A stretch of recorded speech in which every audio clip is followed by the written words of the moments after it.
to not be put together, Well, that's right? on them. No. But he's showing that there's a shifting within the society as a whole when it Sure. comes to the potential necessity for bringing oneself as at their most, saying Xenophil's presentation, character, whatever, or code switching as he was bringing it up. Well, that's true. But the shirt you have on, brother, if you put on a regular blazer, your category would go up with the shirt you had on, like that Oh, Crockett look. With hold the up. very, you know what I'm Hold saying? on. I got my sport coat. I learned from my uncle. Yeah, Shit, this, what you talking about? this has a Put demonstration. a You nice could little say, color on there, you know what I'm saying? And shit, you know what I'm saying? We back to the motherfucking red tail, cuz. There you go. I'm not gonna say you need to put up, but what I'm Hey, just saying is one it of the most. elevates. Oh, go ahead, Arfang. Go ahead. No, I'm just saying you could make a simple elevation just by having a jacket in the room. That's what I used to do back in the day. All right, we First want to welcome class. Mr. Bennett to the show tonight. Mr. Bennett, what's going on, my guy? Doing well. Can you guys hear me? Yes, sir. Sure, I was just go on. talking about you, Mr. Bennett, when you were talking on your show the other night, talking about how you would dress going into the office, even if it was dressed down, you would always present yourself a certain way with a tie. One level up. Yeah. So, obviously you would start out with, I guess, your best impression.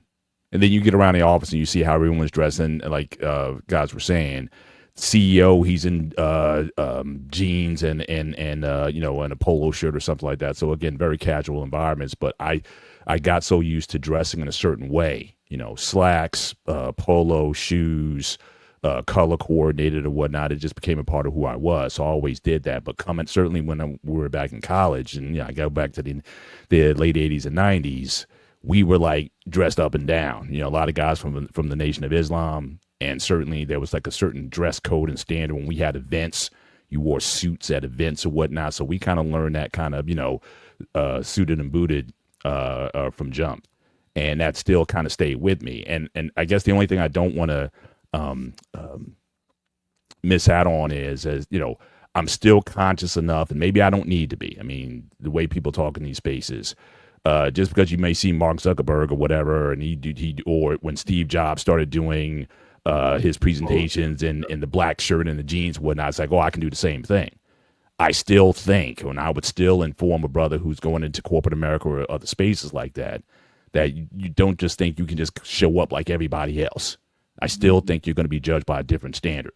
And so for me, again, I don't want that narrative drawn to me until I know I can control. Once I get myself in there, and once I start to work the room and see kind of what the culture is like, then I may adjust myself accordingly to that. But again, I don't want to do that off jump, and it still bothers me to this day. You guys were saying before that people show up in interviews in jeans or in colored hair and things like that. I've seen that myself as well, but I would never certainly encourage anybody going in for an interview to dress like that. I just think that and it might be depending on the company that you're working for.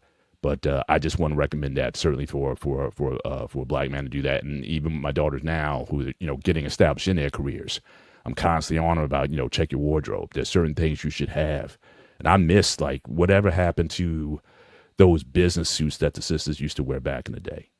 Form fitting, the jacket with the nice shirt and the skirt that would just hug and the pumps and whatnot. First of all, it was attractive as anything, man. But definitely, I think that should be in your staple. Now, again, you can adjust and as you go on, but like Loss was saying, I think there's certain staples that should be in your wardrobe. A suit, a dark suit, either I wouldn't say necessarily a black suit, but sort of like a charcoal gray or a navy suit.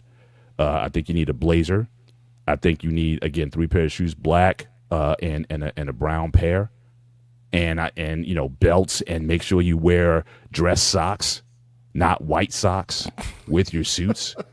And I'm still not there yet. I see guys now, everybody, because now it's prom season. So I was out with my family just over the weekend at the malls and everything. So it's getting prom season.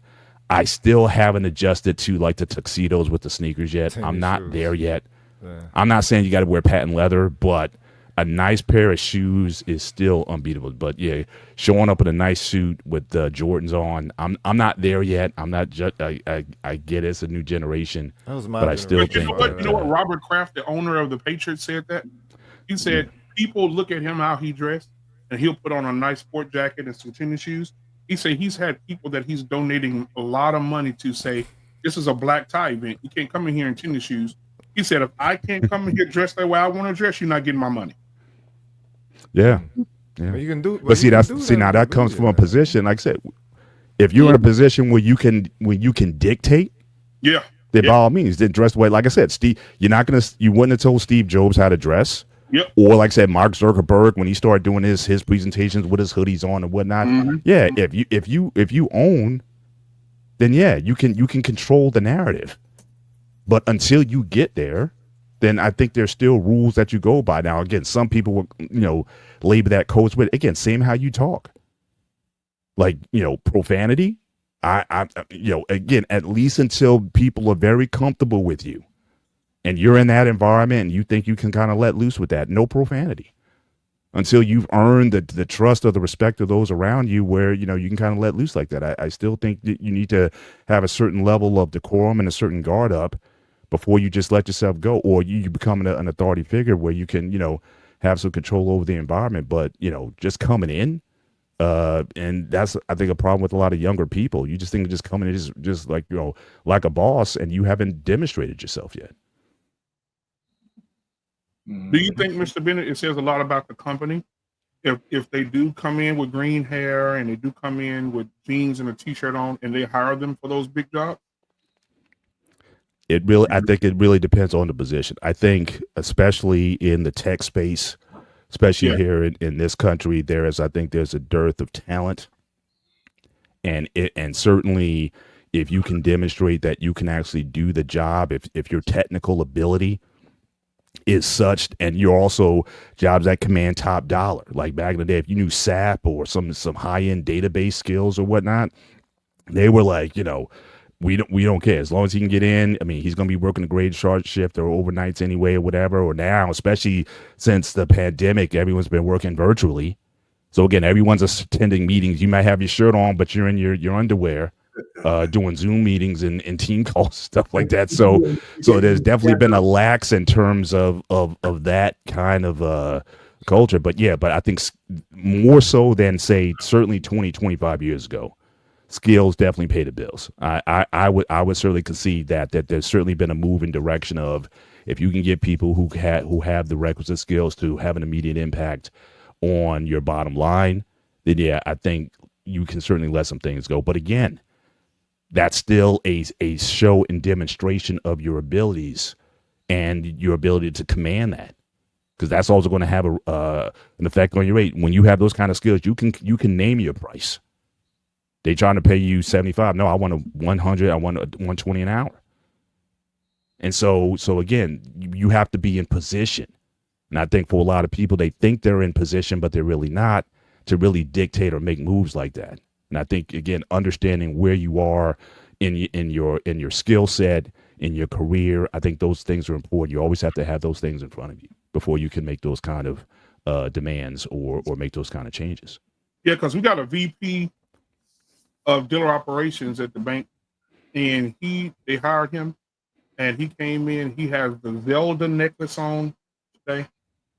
Get on a Zelda necklace with a black T-shirt, black jeans, his nails painted all black, and he's the VP of dealer operations.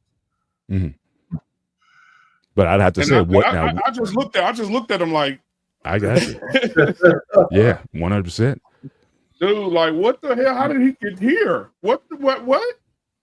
Like, he got on the black boots. I don't mean to say this out loud, but I'm gonna say it in a way. He looked like one of the Columbine shooters. Maybe you should say it out loud. You know what I'm saying? He did. He looked like one. I looked at him. I said, and I was thinking to myself, he coming here with a jacket on, I'm leaving. Let me ask you something. Let me ask you something on that point. Would you think it depends on who he's meeting that day? Let's say the big boss is coming in. You think he dressed like that? I don't know. For the ladies there with that purple hair, those white women, Some of those white women that want to be black, dye their hair purple. They come in with their gray hair with the little purple mixed in it and shit. Wow. I mean, they don't care. They really don't. I'm specifically talking about him. You know, I mean, it'd be interesting to see if he would mix it up depending on who's coming in. Yeah, well, if they say somebody's coming in, most of them can afford to change their hair, so they're gonna leave it green. No, I was just specifically talking about that guy, the VP. Oh yeah. So when people come in, he'll probably. I mean, I've never seen him in nothing dressed up. I've never seen him in a suit, tie, jacket, sports jacket, nothing. It's always t-shirt, always all black. He's dark. He's one of those dark people, like the Crow or some shit. Yeah, he's got on black. He's a goth. He's a goth. Yeah, there you go. Because all his fingernails are black. He wears black t-shirt, black jeans, black boots, fingernails black. He's goth. Yeah, there you go. That's what I was looking for. Thank you. Whoa. Okay. Yeah. So you know. But now, how is he as a? I'm sorry, but how is he as a manager, as a supervisor for the position that he has? Does he have the skills? Has he showing or? I got to give it to him. That the man's amazing to the people. He is.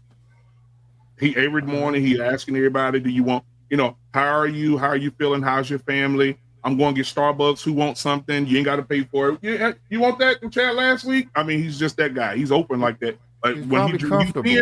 Right. If you see him though, without meeting him first, you're gonna be like, "What the hell is that?" It's called off now. No, but I'm talking about the bottom line. I'm not because again, you can have that too. You can have the personality and whatnot, but again, companies generally pay you for effectiveness. Your bottom line, you're generating productivity, meeting deadlines, and keeping people accountable. How is he at that? How is he at his job, his skills, his knowledge set of the environment? Can he really relate to speak to the issues and problem solve? I mean, I'm talking about that kind of ability because that's ultimately what you're father for, not to be a team. Yeah. One of the things that stands out about him, he learned everybody's job, and so he know how to do everything. Okay. He's a star. All right then. So you know what I'm saying? He know how to do this. He learned everybody's position. Like he know. So when you ask him a question, he ain't got to go ask the other manager. He already know. So that's an asset. That's a company. So asset. Yeah. So he Yeah, just weird. He can dress how he want to dress. Yeah, he just weird. You know. But Beans, man, we want to welcome Beans to the show. Coach Ferg just popped in as well, man. We appreciate you guys for being here. What's going on, fellas? Peace. What's up, man? How you doing? Now, my question for the panel was this: does it really still matter how someone dresses when they go for a job or when they go on a date? I've seen people. I work downtown Dallas. When I get out of work, I see people going to these nice little restaurants. I see how these people dress. I'm like, damn, like the dudes got on flip flops, shorts, and t-shirts. Like they don't. And the girl could be dressed in something nice, like a little sundress or something. But the dudes be in damn flip-flops, t-shirts, shorts. I mean, it's not like it used to be. And I'm saying, is that still a requirement? Is dress still a requirement, guys? Is the question. Let me ask you a question. The guy who has the alt outfit, the all black, with the fingernails and all this other stuff, is he a brother? Nope, he white. Okay, that's all I need to know. Go ahead, continue. Yeah, he white. Go ahead, continue. One of the things at my company that they support the most, the white men like that, or the gay black men. Oh, Jesus. Who also come to work with not locks, but come to work with the sister braids and you know what's the girls? The girls get the braids, the box braids, and all that shit. Yeah, they call them goddess locks or something like that, right? Yeah. So they had the locks. They have them coming down over their shoulder and shit.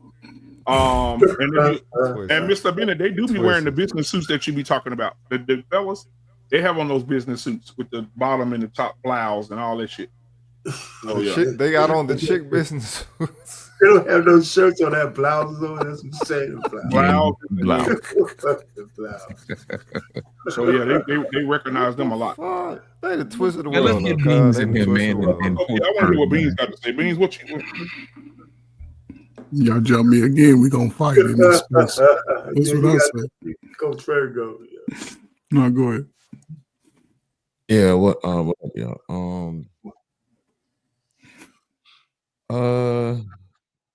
So, well, first of all, it's a pretty light topic. When I saw the invitation, I was expecting this is going to be some fireworks type shit. I'm like, Got what? fire in the picture. Like, what black man want me to come over here and say crazy now? Right? But I mean, hold on. Let me ask something. Let me throw a match on your gas real quick. So would it bother you, Beans, if you was at a job and you dressed in a suit and tie every day, and the motherfucker came in with a hoodie and a New York hat on, got the position over you, and and both of y'all have the same skill set, but he still got the job. It wasn't about what he wore. I mean, it wasn't about his he dressed like fuck up every day. You got a suit and tie on every day, and he come in with his New York hat and his t-shirt and his jeans on every day. How does that make you feel? Y'all got the same skill set. I mean, honestly, it's difficult for me to answer that question because I don't necessarily understand the logic. I never really been a fan of suits. I literally don't own one.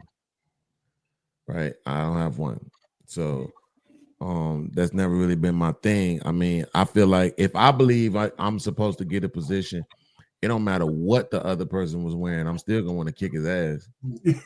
You know what I'm saying? Because he got the position over me. I get over it. It might not necessarily be his fault. But I mean, You've never had one suit growing up, not even Easter, cuz? Really? Hold up, man. well, I Wait a mean, minute, cuz. yeah, I mean, when I was a kid, that's different though. You talking about didn't since I've been maintain an that adult. culture though. You didn't maintain like a little No, bit of because that. it wasn't my culture. Interesting. Like the Interesting. corduroy jeans, the butterfly collars and shit my mama had me wearing, that wasn't my culture. That was her culture. I was getting roasted wearing that shit to school. I bet you was. You know what I mean? I bet you was. I bet you Yeah, of was. course. So that wasn't my culture.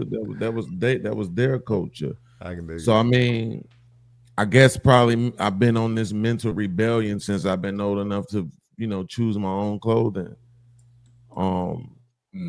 The closest I got was a few years ago, probably been about 8 years ago, when I was doing limo driving. That was the one time that I caved in because I wanted to present that way. I wanted to have the full outfit. I wanted to have the limo hat and everything. And I remember when I first showed up, the owner, he was laughing. He was like, "Bro, you don't have to do all of that." I'm like, "I know, I want to." You know what I'm saying? I want to. I took pictures and everything. I think I'm fly. I don't know what the hell you talking about. That's what's up. I like That's my what's little up. limo hat that I get to Yeah. crack a little bit on the Yeah. thug side of the game. You know what I mean? And stuff like that. So that's the one time that I caved in. But other than that, I've just always had this distaste for suits. And I've always looked at it like, and it because I'm a very superstitious person, and I never wanted to be I never wanted to have my picture taken in a suit. It's like that'll be the one they use for your obituary. Oh shit. So I never man. wanted that to happen, like ever. So I just always dressed casual when it was time for the proper attire type of event. Well, Beans, So they would got you their have- guy down there so they can put a suit on you whether you like it or not. So you good, man. You said what now? I Now, said they Beans, got have you been married? AI now. They can put a suit on you whether you like it or not. So they get to pick whatever suit for you. Well, if all the religious shit that my mama believe is true, I'm just gonna haunt her ass. You know what I'm saying? I told you I don't want no suit. I told my mom I don't want no funeral. I don't want people walking and standing over me and looking down on me. They already look down on me. You know what I'm saying? My whole life. You better put it in writing. You better put it Have in you writing. been married, Beans? Huh? Have you ever been married? If you ever been married, did you like for your wedding? Would you dress up for your wedding in a suit or something?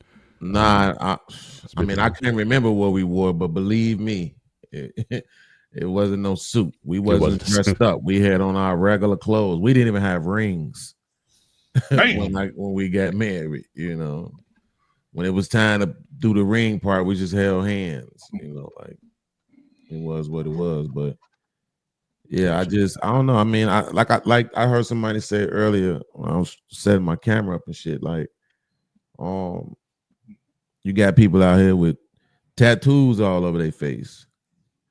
You know, I mean, it's very difficult, in my opinion, for you to hire somebody with tattoos all over their face, and then try to tell me how to dress. The last job I was on, right before I left the job, the new plant manager, they brought him in. I think he was from Tennessee, one of them southern ass states where slavery was recent. And the first thing he did when he came in was said, "No more do-rags." I'm like, that's the shit that you want to come right in talking about? Is do-rags. Okay, I won't be here that much longer. I knew I wasn't going to be there that much longer after that. And it was only a few weeks later I was out of there. I was like, I'm not doing this. Because they said no hats either. But then every day I'm watching these white boys walking around with their hats on. Facts. So y'all making sure y'all coming to me, you standing in my face saying, "Hey man, you know you ain't supposed to be wearing it." I'm like, what the fuck about that dude right there? Why are you talking to me and not him? And then if I make it a race thing, of course I'm being a victim. But is it coincidence that the people who rocking their hats is white and or Mexican, and the people who wear do-rags is black? And that's the thing y'all choosing to police. So, you know, I mean, at this point, I just feel like let people do what they're gonna do. As long I'm gonna be quiet because I'm doing a lot of talking. But BMU, I'm gonna surprise you. The one thing I wish they would police on jobs is leggings. Oh yeah, they need to stop that. In my opinion, everybody ain't able to wear them leggings. Stop. They need to stop that. Someone needs to be called beggings. They begging to put them over, take them off. Yeah, I'm telling you. Well, I seen some girls some leggings. I say, damn, did you stuff every part of your body in the motherfucker? Like, why are you here? I mean, Oswald Cobble. I call them Oswald Cobblepot. Look, they look like Clayface, cuz you know what I'm talking about, lumps all over. I don't even want the nice body chicks to win. It's a distraction. It's too much. You don't want me to say hi to them. You don't want me to flirt with them at all. But they get to come in here, titties out, leggings on, form fit, like you. They sexualize to the T, and you don't think we're supposed to have reactions to that? It's fucking stupid, bro. Let's get Trey Ferg in here, man. Trey Ferg, what's up, man? Talk How about you doing, man? These leggings at the job, man. Oh man, you're talking about some interesting topics and what I've spent years on coaching people re-entering into society, people on drugs, high school, some college, on trying to prepare for the next job, the next journey, right? So one of them was dress code. You have to dress according to the level you're applying to. I recommend that, listen, let me start from the bottom. You in high school, show up in some khakis and an old regular button down with the old two little buttons on the side. That's a suffice. Get you some soft bottom shoes. You don't have to wear no dress shoes, but get you some soft walker shoes with some khakis. Wear a belt, tuck your shirt in. You can still have it look a little cool. But then you're presenting like you taking the job serious. You know, we have to look at the level of business. You know, if somebody is applying for your bakery, they can show up in, you know, some sneakers and, you know, whatever. But again, if you're going to represent my business, I'm an old school worker type of business guy. Y'all know Media Man. He's the closest example I could give to. That's how I dressed every day in the school except Friday. Kids used to tell me, man, you got on your church clothes every day. Every day, I want you to see what it's like for a brother to come in with a tie, Windsor knot, cufflinks with the vest. I like the vest because we dealing with young folk. Can't be walking around with no suit jacket on because I might not hate to put one of them in the forearm shiver. But that's how I approached it. So I always presented myself, and almost 95% of the jobs that I applied to, that was my presentation when I came to work. I love to dress up. I got probably maybe 90 pair of dress shoes. Certain colors I stayed away from. No, the- I don't have a lot of suits, maybe 4 or 5, but Mr. Bennett, I do have a black suit because as I'm getting older, friends are leaving me. I like to be in the occasion, but I don't necessarily wear black to funerals. I wear gray, just some colors that sort of blend in with the mood. But yes, if you're applying for a job, of course, it's going to dress according to the position. If you want me to take you serious, at least look like you was motivated to get here today. Not saying you have to wear dress suits, some nice Clarks, some soft walker shoes, something with some shoestring on it, or some nice slip-ons if, if it's appropriate. But showing up just like you just came out of the bedroom with the wrinkled shirt on and all that, what position are you applying to? You talking about what you making over 60? Coach Or you Ferg, gonna make the 40? Coach so- Ferg, I'm gonna tell you something. I love you to death. I just want to let you know, man. Listen. I'm telling you, I'm not. Listen, those days are over. Yeah, I understand. Listen, my You can 40 put a something and vest unders, on, man. some Listen, y'all. If my son go to school with a vest and some slacks on, they gonna clown his ass. But from 8 again, o'clock to 3 o'clock. but brother BMU, I'm talking outside of high school. High school, we got the clothes we got. I would hope a parent, they child going for their first job interview, iron his damn shirt. Well, teach him how to iron his clothes, even if it's jeans. Just make sure it's appropriate. No emblems. Don't ever wear emblems on your clothes. Just wear straight colors. Stay away from reds and pinks and all of those colors you wear once you get the job. But you know what I'm saying? You want to get the Coach Ferg. They show up out of pocket at 21, 22. But Before, who's high school was 18, you know what I'm saying, 19, what's that, 18, 19, whatever. But 21, I 22, understand. 23, 24, they show up out of pocket for job interviews. but most don't even have the skills at that time. Because in America, you only have so many lanes. YouTube is a new lane. But even in YouTube, you have to be able to at least articulate your points and talk, articulately for people to even listen to it. So Do that's you? a skill within itself. Well, in a sense, you do. You do. You can't just be wilding and just going off, and you at least have to have people understand. They only talk to their peer group. So your word it's for it. like Pong. So who's teaching? So again, that- who's that- willing to teach them how to transition from that little boy mind to a grown man? You But gotta then, give them- you're gonna have some smart kid ask you, "Well, wait a minute. How does me having a suit make me a grown man?" It's not about having the suit making you a grown man. What position are you applying? And I'm not saying there's certain suits that you wear to business. I'm not saying you wear that same zoot suit that you wear to your cousin's graduation. There's a certain suit style that you wear, and it depends on the level. I'm not going for $100,000 job coming in there with this shirt on, talking about I got the skills. They gonna look at me like, get the hell on. At least Okay. you ain't got to wear a tie, just a blazer. Pause right there. Before you got here, I was just telling Mr. Bennett, the VP of dealer operations at the bank that I work for, Mhm. came into his interview just like you just said. Black t-shirt, black jeans, black boots on, black nail polish with a goddamn Zelda necklace around his neck, and they gave him the job making 6 figures a year. He didn't have to have shit, no suit, no nothing. He came Yes, just like that, making 6 figures a year. I agree. But guess what? We don't know if that's nepotism going on or not. And we know when it comes to us, they somebody like that, yeah, he can get the job. He knows somebody that knows somebody. They're gonna pass it. But he's also thorough at what he does. And this is the last thing I'm gonna share. I tell the young people all the time, when you apply for a job and you go into that job, yes, you have your specific job, but learn as many skills within that whole job that you can, because like we see, when they start cutting back and they look over and see Mr. Bennett don't like to help out. Mr. Bennett getting out of here, he late for lunch, he late on his work, he ain't doing things at the park. He got to go first.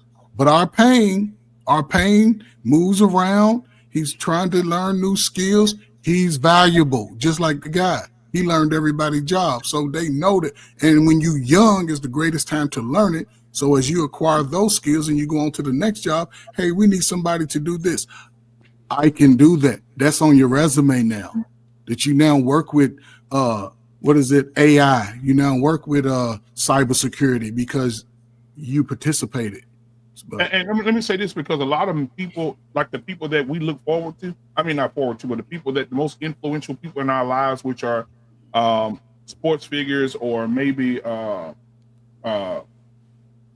pastors and stuff like that, they've also changed the game because they don't do it either. They've thrown their suits away. I've seen TD Jakes with no suit on now. But I'm gonna play this little snippet here to show you what pastors are wearing now when they're preaching to their 20,000 people. Today, I'm going to give you a few principles because the tragedy you're trying to avoid may be the reason why your faith has stunted. Most of us have stunted growth in our faith because we're trying to avoid something. And I just wanted to ask you real questions through this story. What are you trying to avoid? It was like product placement. But I can understand to an extent why he's in his position. There are those who what they call seeker sensitive, so they're trying to relate to. But it's just like it's the other way around though. If you're going for a corporate job interview, you're trying to relate to that environment. Here you have as this pastor, he's trying to relate to an audience that may not be feeling somebody who's in a 3-piece suit or what have you. So he may be looking at it from that. I mean, certainly a lot of churches now, kind of come as you are sort of thing, or that you don't have to, dress in church clothes or look corny or whatever. At least that's the perception. So I can kind of understand why, he would want to do that. Does he want to do that all the time? I don't know, but certainly, and again, even much as we've done, like doing a football season, we'll do Jersey Sundays for example. Everybody wear their favorite football jersey. Even the pastor's got unfortunately had his Dallas Cowboy jersey on, but things like that'll happen from time to time as well. But I can kind of understand. I thought you were going in the direction of what you've been.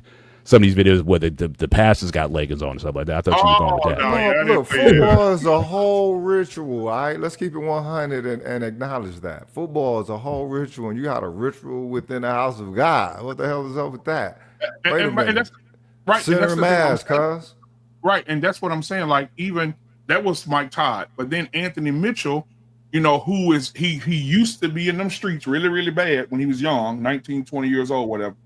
But this is him on Sundays. On TikTok, I'm hellfire and brimstone preaching. He's aggressive. I'm reading to you the words of the one you call Lord and Savior. What are you talking about? I'm not mad. I'm not angry. I'm reading to you the words of. So even us, and I ain't gonna call him power bottom because he's sick. Pastor TD Jakes, he started changing his outfits too. He started wearing suits to church too. He started wearing hoodies and sweatsuits and shit. You know what I'm saying? Like, so it's like the narrative is changing because I guess, like Mr. Bennett said, they're trying to be relatable. They're trying to be relatable. To who? What? To what? The younger generation? Because the majority of their audience is young kids, young people, 20, 25, 23, 30. They're not wearing that. That to me, I think that audience was black women. That means they shouldn't be there, in my opinion. I'm just gonna keep it a buck. I may think differently tomorrow, but right now, when I saw the dude with the Lakers jacket on, that's if you're not supposed to appeal to them by what you're wearing, and I'm pretty sure I can find multiple scriptures in the Bible that tells you that. Not to adorn yourself, right? Externally, but internally, right? So if you're trying to appeal to them by wearing a Lakers jacket, you already starting out wrong. They ain't even listening to you. They too busy admiring the jacket. Facts. But I mean, where do you think them Superfly suits came from? That's exactly what they was doing when they did that shit. They back in the Reverend Ike days for sure. Yeah, and the mother of the church with them big ass crowns. They wasn't doing that for no reason. That boy cooking. You right. True You that. right. Okay, True so that. no, so but BMU, this is what we got to stop doing. We got to stop telling people who microwaving shit that they cooking, right? Because that wasn't cooking, right? The reason why I can tell you that wasn't cooking. Oh, this boy crazy, man.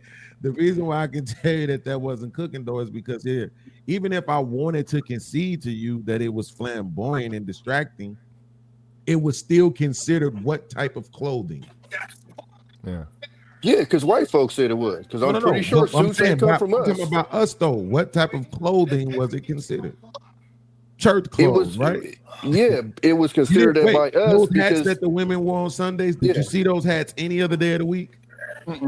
no, Right. No. So that was church stuff. You see what I'm Yeah. saying? Like it was what they did at church.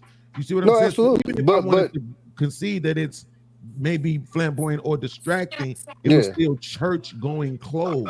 That Yeah. jacket ain't a church going jacket, right? well, but No. okay, so all of that is subjective, though. It's what people said it was supposed to be. Why? Because this is how white folks went to this church that they gave us. They Yeah, went but in they these got suits. nothing to They do went in with this that, stuff. dog. A Lakers jacket, I'm not. cuz come I have on. to take your man. word on for that. I don't know that. I'll take your word Nah. for it. Because I'm pretty sure suits didn't come. That's not our natural. You feel me? Clothing. So that Lakers I'm pretty sure fan that and was all handed that down to shit. us, right? Yeah, I mean, but the you know what's the word that I think it begins with a Q. I remember that movie that oh no, that was SNL. He kept saying everything begins with a Q. The extraordinary, right? Yeah. Like that's what we would do. Because what about zoo suits?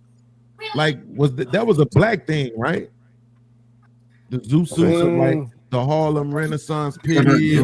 Zoot suits, yeah. The That's how they 50s said and that Malcolm over. X and all of that. Yeah. It was like the streetwear, sort of. You know, it wasn't really the everyday working man. It was more the guys that hung out at the clubs and But what I'm saying was, from my opinion, I could be wrong. That's why I'm asking. Mhm. I assumed that the zoo suits was black people's, expansion of regular suits, right? To Yeah, make yeah, it them was more like a- flashy yeah. and flamboyant. So Yeah, I'm that just was all I I'm was using that thinking. as an Yeah, yeah. example of what Yeah. Tommy is Because saying, even- accepting his premise that we didn't create that quote unquote church wear.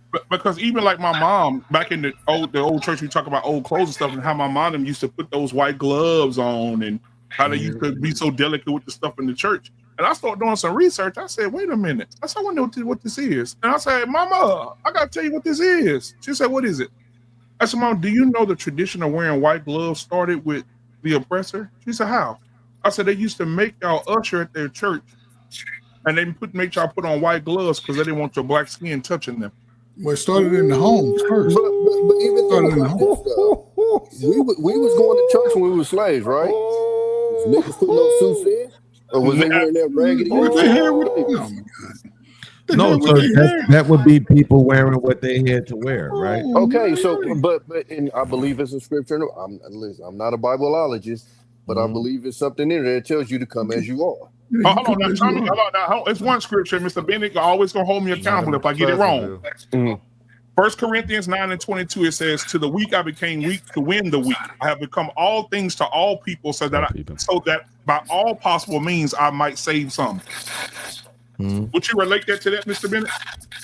Yeah, I would. Like I said, there's that seeker sense principle, but there is, as far as like, especially for women, not coming to church in adornment like jewelry and whatnot, flashy things, expensive things. Yeah. Which they So I think did our whole life. yeah. And again, and you had that era, like I said, back in the Reverend Ike days, where you had the Yeah. preachers coming, they had all the big fat rings on and the gold jewelry and all that, and that whole Yeah. prosperity gospel that, look, I got to show myself as rich so that then I can attract people to me. So I think And that was that bad. got out of hand. But And that's again, the I don't point. mind dressing drown, but again, a lot of that stuff that he has on is probably more expensive than the designer Gucci suit or whatever suit maker that you want. Them jackets like $3,000-$4,000. Yeah. So again, in a way, I can kind of see it being the same way. But I think certainly trying to relate to your group. I mean, even in that situation, how many people are out there wearing $3,000 and $4,000 jackets like that?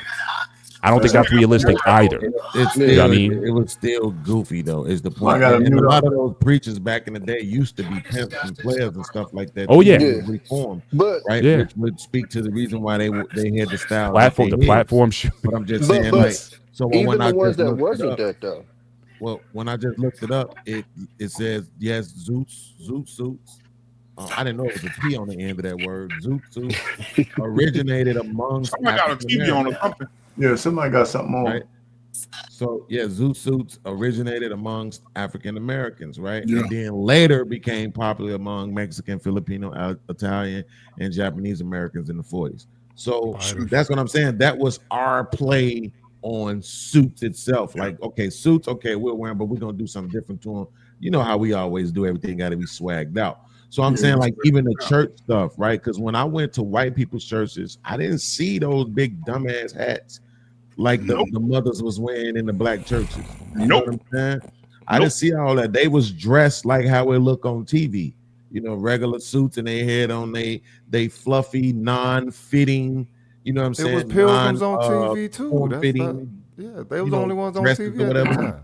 But So- Beans, guess so- what? It's not like that no more though, Beans. You go to them white church, I swear to God, bro, you go to them white churches now, they in them damn duck head shorts, flip flops, and t-shirts. They are not wearing. They not dressing no more. No Yo, white. Yeah, church. super you in comfortable. Dallas? Yeah, have you super been? Have you comfortable. been to Ricky Rush's church? Oh yeah, I'm in Dallas. Yeah. Wear what they want to wear. I had to leave. So- I had to leave that mug, but it looked like the But club. my question would be, what's more important, the message or what he wearing?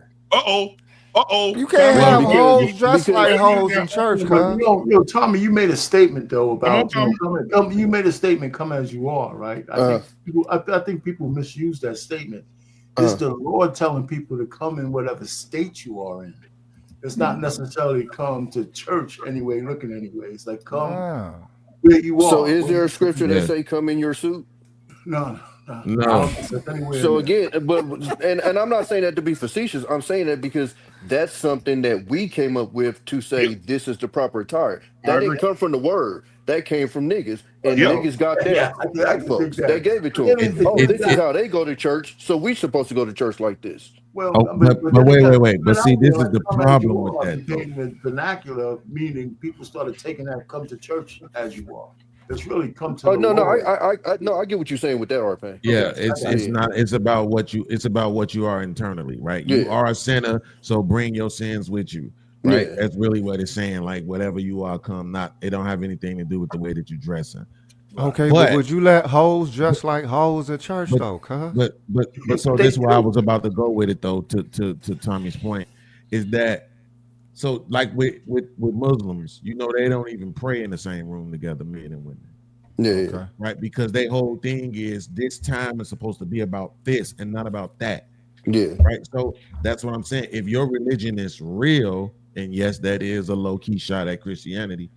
If your religion is real, then you won't even play them kind of games. No. You're not even going to allow people to come in your church like that. If I'ma your keep it religion G was with you, real Beans. and not necessarily about the dollars. That's right? why they're more respected than Christians, because it's a lot more That's an discipline in integrity. that religion. That's an Exactly, and integrity in that Yeah. religion and Christianity. Yep. We it's Absolutely. very rare we see any of this goofy shit in the Muslim shit. We see it all the time in Christianity, but in the Muslims you don't see it nowhere near as much, if you ever see it. Because I'm gonna tell you right now, I don't think I can even think of a time that I've seen. The only time I've seen somebody maybe play with it is like the little goofy chicks that end up doing the porn with the stuff on. And even them people overseas They told don't them, y'all count. come over here, we gonna get y'all out of here. But as far as and that shows you how serious they is about that.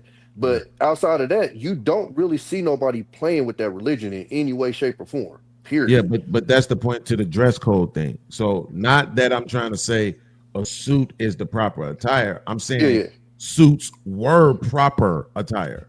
Yeah, You know what I'm saying? Not that Yeah. it's demanded, that it should be mandated, but I'm saying it was proper in its dress. It's not distracting for you to just have on a suit. It's not Yeah. distracting for a woman to just have on a non-form fitting dress. That's not distracting at all. Everybody can pay attention to the word that's being given, right? When you're doing all the other goofy stuff, like we used to roast those hats. Don't get it Yeah, twisted. yeah. No, for real. Those hats used to get flamed, right? Like we know y'all trying to show out and stunt.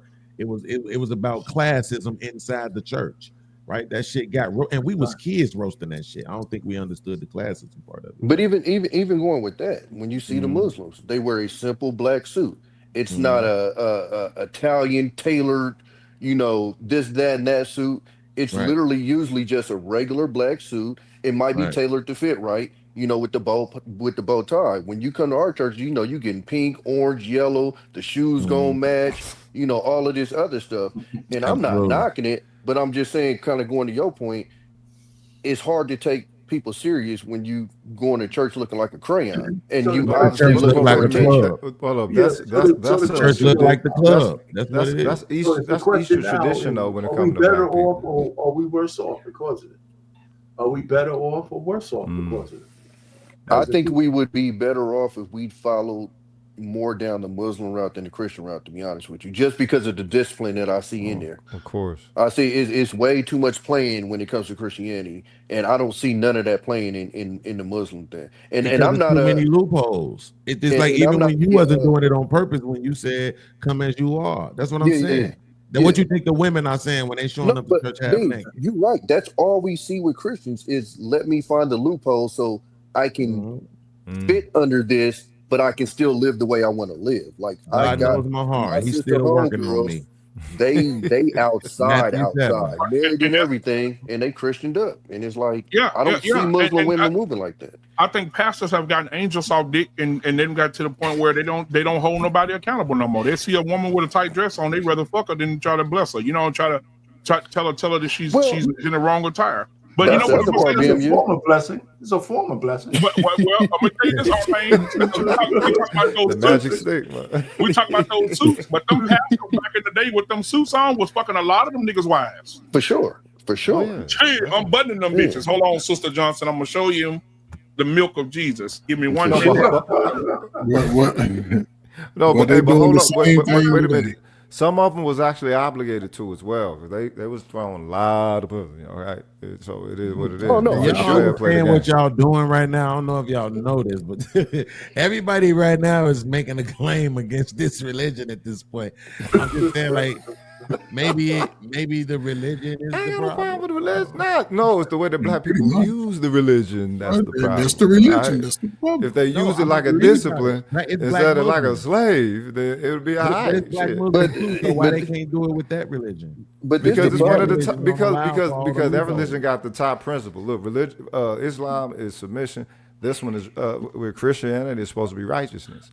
You know how much humility you got to have for righteousness. You know how much. You know what I'm saying? Just arbitrary goodness that you're just putting out there for righteousness and shit. You know how much selflessness you have to have for righteousness. That is like one of the top disciplines, cuz. You get a quality being out of that, but shit, I guess it ain't worth the sacrifice for a lot of folks. Sell me all, give away all your riches and come rock with me. Shit. Yeah, they done molded and folded that saying and made it whatever. No, he didn't really mean that. He meant get as much money as you can and dress this way. It's like what? The science of the Christ is the anchor for Christianity, and Christians don't see it as that. So then, why is there more criticism? Then my next question would be to you guys: why is there more criticism toward? Because I'm gonna make it a race thing just for a few moments. Why is there more of a criticism toward the black pastors in the churches versus, the white pastors in the church? Now I'm gonna play this little clip because I want Beans and I want everybody to get in on it, but I know Beans for sure. Because I want y'all to hear what this guy said about how much money the white church is bringing in versus what they bringing in, and just remember what they wearing now, because they in flip flops. But I want y'all to see this. I don't know a black church that does 100 million. I'll start there.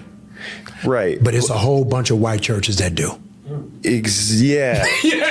Yeah. So I think Yes. I think this is powerful because How much money do you think Charles Stanley made?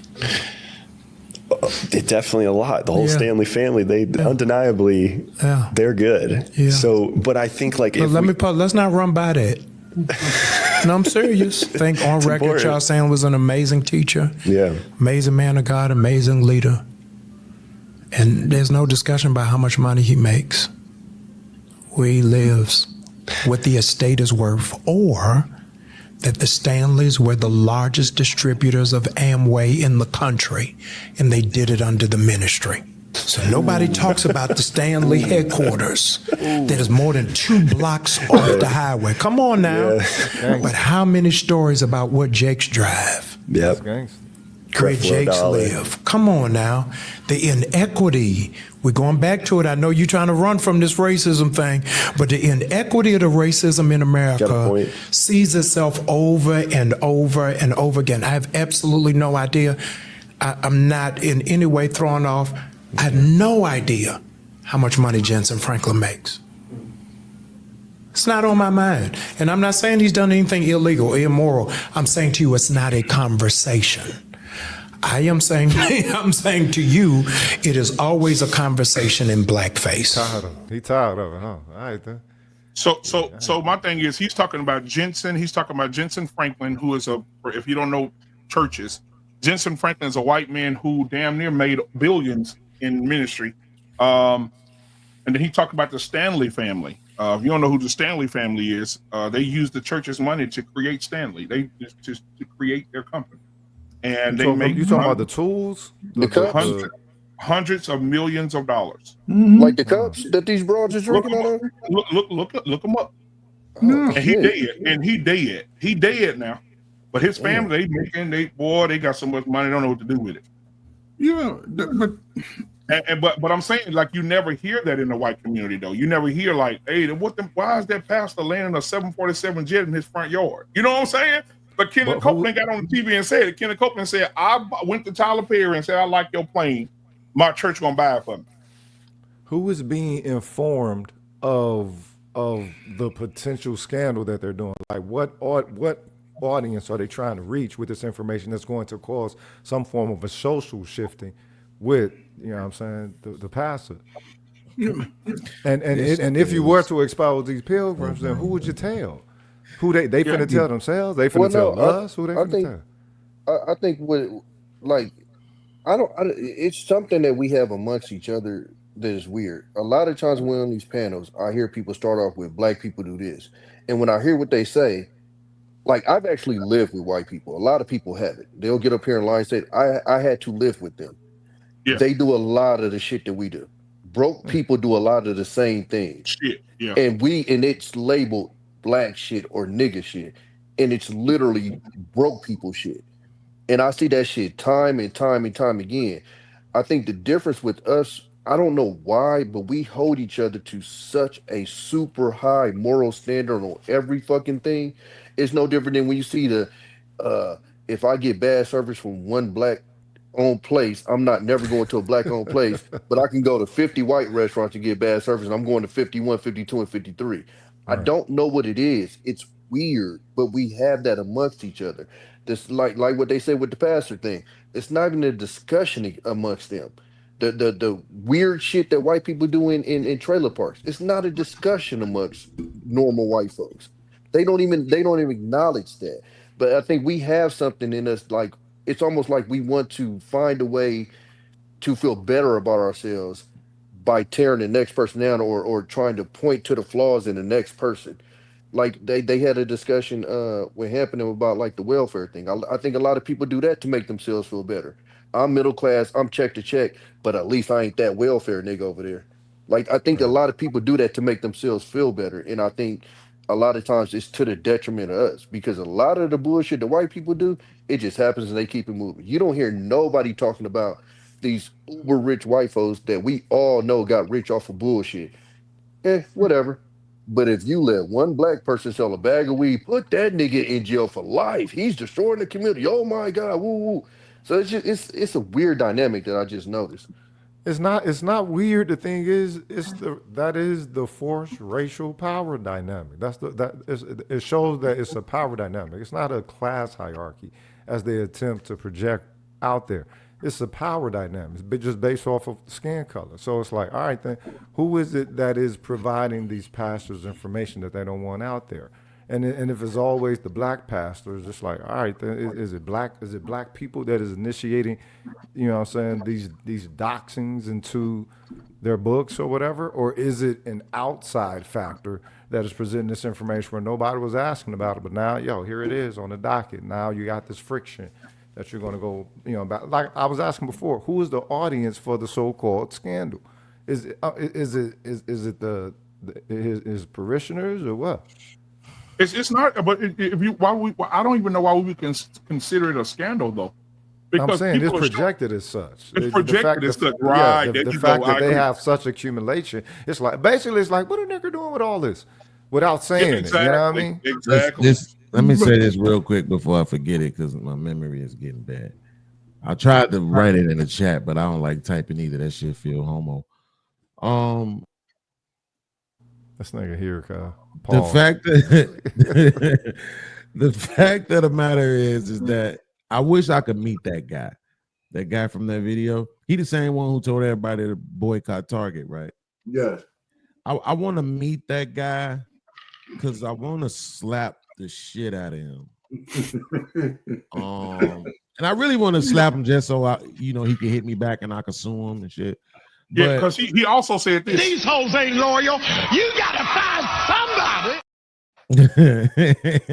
somebody. No doubt, right?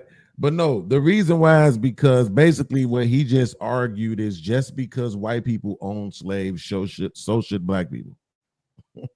Right? Like, nah, fam, we don't got to talk about what the white people do. That don't mean I want you to do it. We know they scam artists.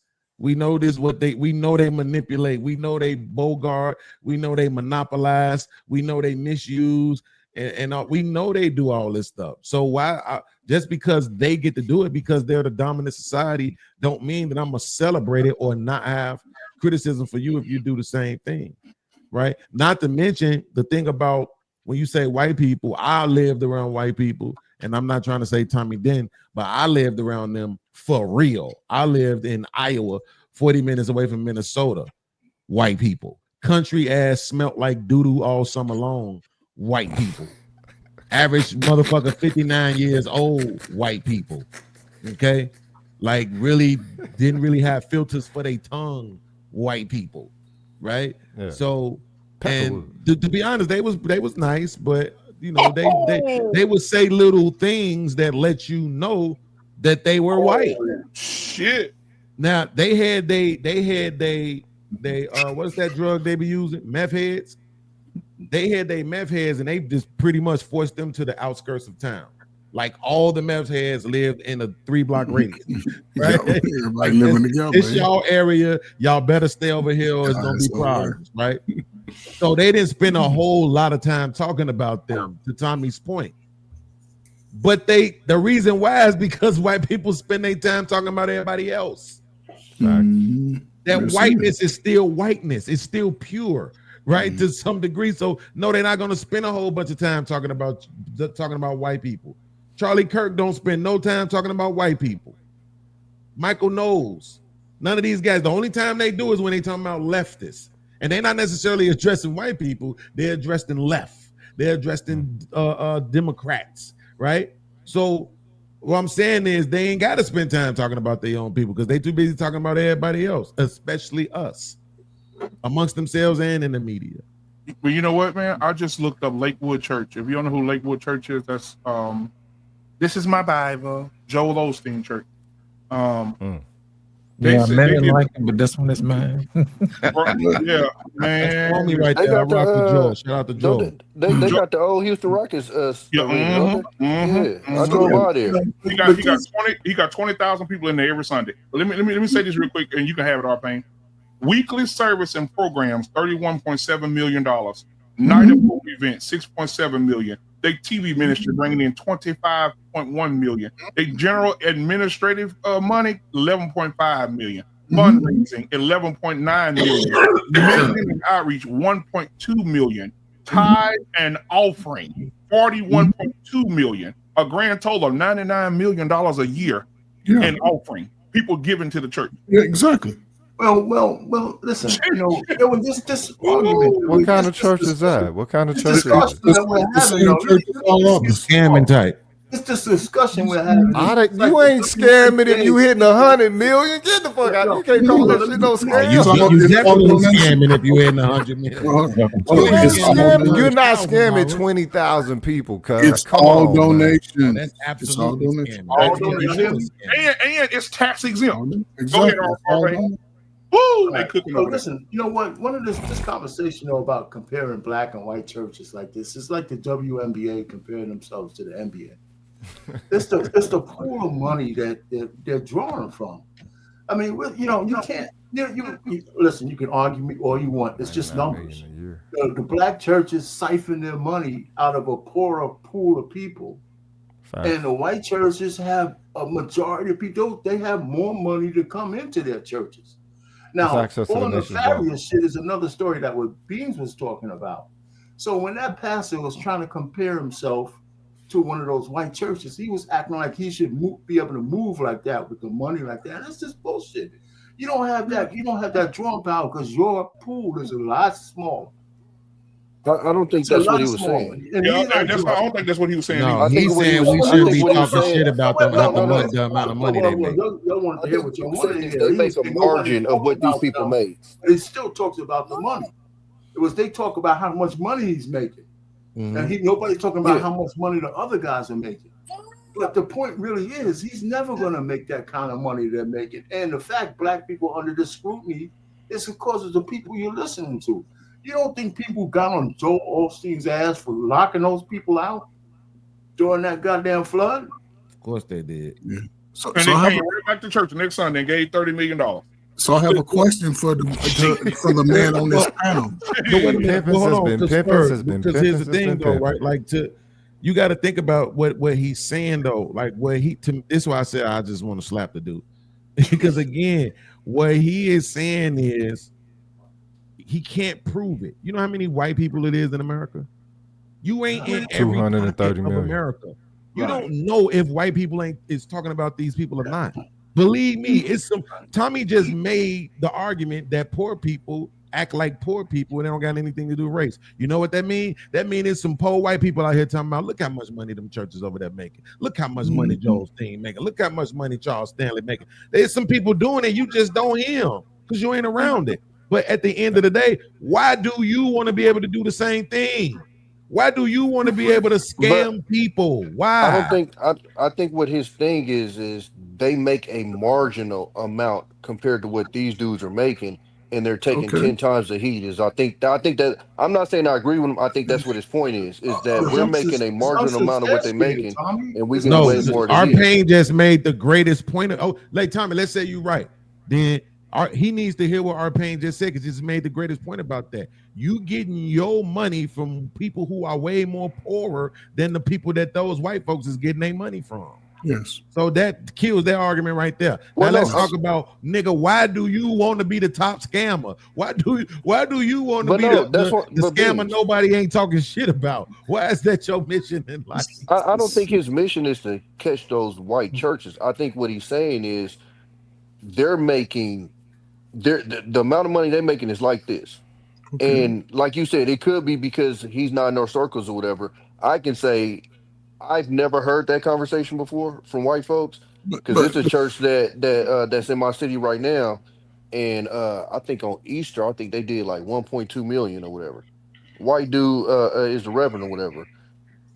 No whisperings, no oh shit, nothing like that. I think part of it, to be honest with you though, is because they damn near rub it in your face when they get the bread, and I don't see that with the white churches. Like I don't see the pastor of the white church pulling off in a Phantom, and I'm pulling off in a Honda Civic, and nigga, I just gave you $100. Like that because most of them got bread with them. White America is where the most of the wealth is. So they're definitely going to be pulling from a higher qualitative monetary source. The thing is, the preacher ain't supposed to be balling. Okay, the preacher can definitely do well. Yeah. The preacher ain't supposed to be balling. The preacher can't be a baller, cuz. Which is my point about this dude. Because let's just be clear. What he was saying in that video was, niggas, stop talking about our money. That's what he was saying. Y'all stop talking about how much money we make because don't do it. Let us scam in peace. That's basically but again, this is how food This is how fooled we are by this whole Christianity ideology, right? Because I'm gonna ask y'all this on this guys on this panel, and BMU, you mentioned it before. How many of y'all attend church regularly? Man, Okay, so we got two. Hold up, 2, 3 out of 8. Okay, so majority of us don't, right?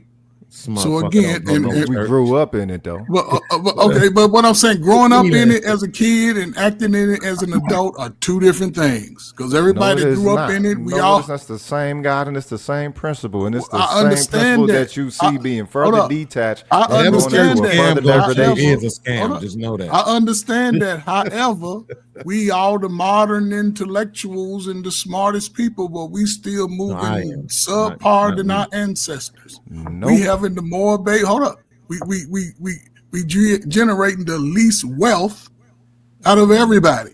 You never see a mega church in a mega community. Listen, every church ain't a mega church. Do you? Every I'm church saying, ain't a mega. when you see a black mega church, is it in a black mega community? No, I'm in Texas. What are you talking about right now when you said we make we generate the least?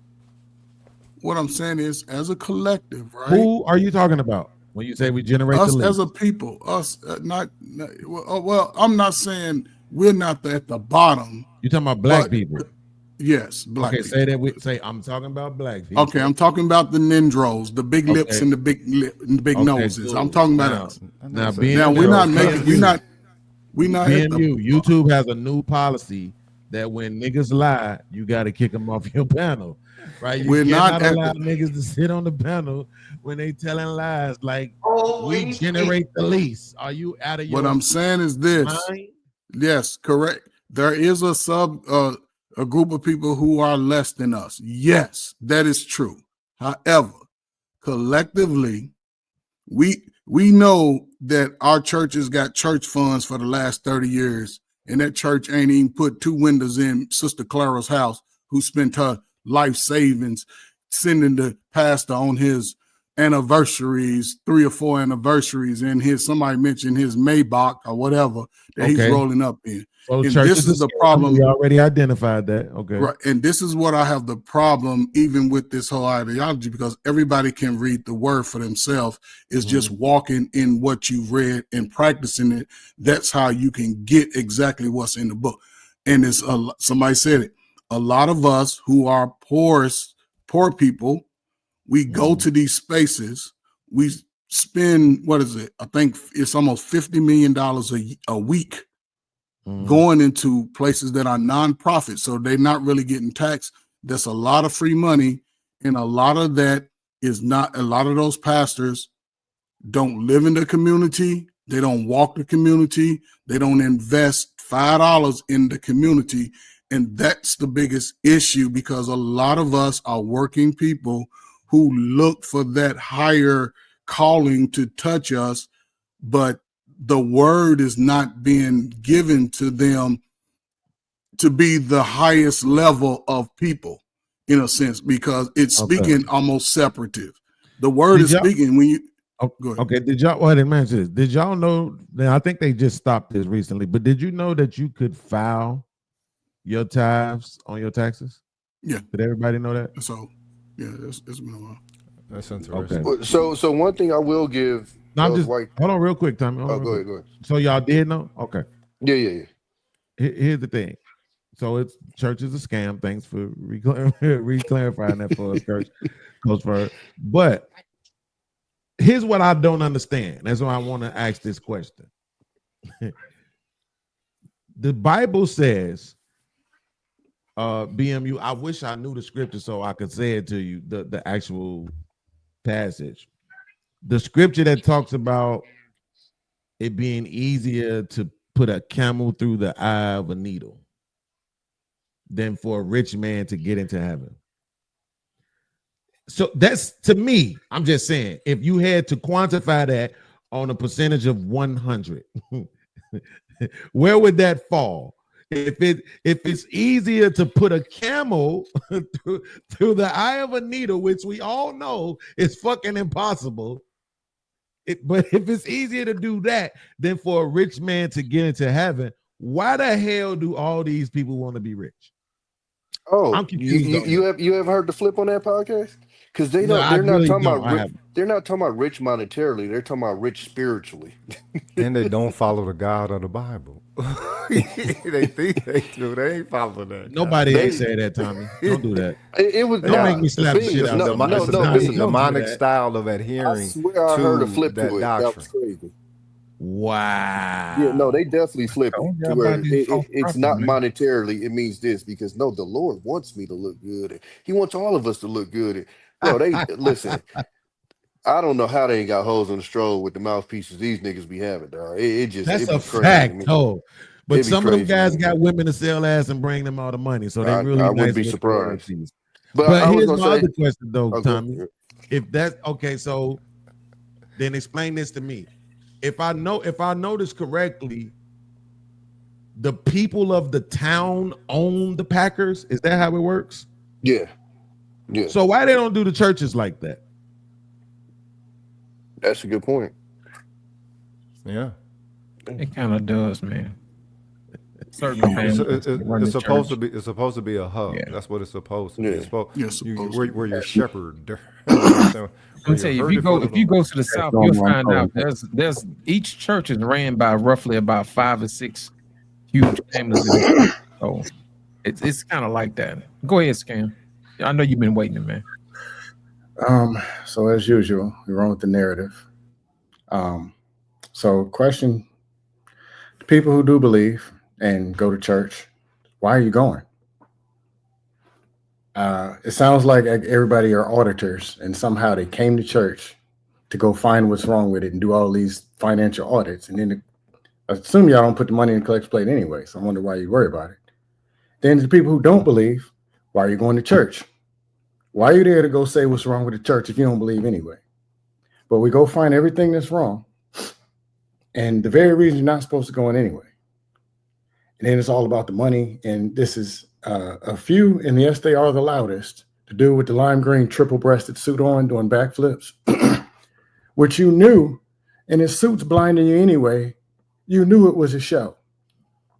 But this is the big complaint. We just go find this one and say that's all the church, and churches can't. Well, it ain't supposed to be about church, no way. There's a Bible, there's a word, there's commandments. It's supposed to go focus on that and expect people to be with it. That's like me going to the gym. Man, there's some fat ass people in there. I knew that. The owner probably fat. Then they go to the buffet right afterwards and stay fat. What did it go to the gym for? What is the basic thing the actual mission is supposed to be trying to be accomplished? But it's all this folks, all this other junk, all the way to the races. Man, it's a white guy in Idaho who got 78.3 billion. What that got to do with going to church for actual reason or something to do with religion or the word or the Bible or whatever that principles that you follow? I just don't get it. You know what, Scam? But hold on, last thing. Nobody asked how much Planet Fitness makes. Planet Fatness. But is it then they go click the link and go spend all their money on the manosphere, the griftosphere, the Kevin Samuels, and give it all to Pearly things. They made her a millionaire. I don't know. I don't get it. You kind of do got a point though, because it's like a lot of the people that complain. Well, I'll say this: a lot of the people complain. They act like that $20 is the reason why they broke that week. It actually is like, no, you're mismanaging your funds altogether. That's why you really broke. But you're going to point out the fact that you might have dropped that dub or that 10 in the offering plate, and again, it's almost like shifting blame. So why that nigga living like that? And I gave him this money and I can't even pay this. Well, the real reason why you can't pay that is because you financially is fucking up all around. It ain't just because of that $10 you put in that plate. Strip club owner. What he drive? Every available outlet to get this gospel preached to the world. Now, I talk about this in a lot of my messages, and I want you to see this if we can, Caleb. This is the very first plane that I purchased for the Lord back in December 1994. Purchased for the Lord. I said where I began. And then the second one I purchased was in January 2004, where I used to be. The one I'm flying right now, and it's been with me 12 years. I purchased it in January 2006. where I am. Now I want you to get a shot of this one, Caleb. Now this is the Star Trek Enterprise. This is where I'm going. Praise God, what I believe in God for. Let me just say this. We're believing God for a brand new Falcon 7X so we can go anywhere in the world one stop. Now people say, my Lord, can't you go with this one? Yes, but I can't go at one stop. And you see, if I can do it with one stop, I can fly it for a lot cheaper because I have my own fuel farm. And that's what's a blessing of the Lord. But this one here, I have to stop, and then you pay those exorbitant prices for jet fuel all over the world. We've asked the Lord Jesus Christ, and we're believing God. In fact, he told me, Jesse, it was one of the greatest statements the Lord ever told me. He said, Jesse, you want to come up where I'm at? And I said, what do you mean? He said that before you ask, I'll answer. Isaiah 65:24. I said, yes, Lord. He said, I want you to believe me for a Falcon 7X. So I said, okay. But the first thing I thought of was how I'm going to pay for it. And then that great statement that he told me in 1978 flooded into my mind and said, Jesse, I didn't ask you to pay for it. I asked you to believe for it. Now think about that for a minute. So I like all people to know exactly what I'm doing in this ministry. We don't hide nothing whatsoever at all. I am a blessed man. You're looking at a blessed man. And we never ask you to give something that me and Kathy don't give ourselves. We believe in that, and that's what it's all about. So think about this. This was paid cash. This was paid cash. This was paid cash. And the new one's going to be paid cash also.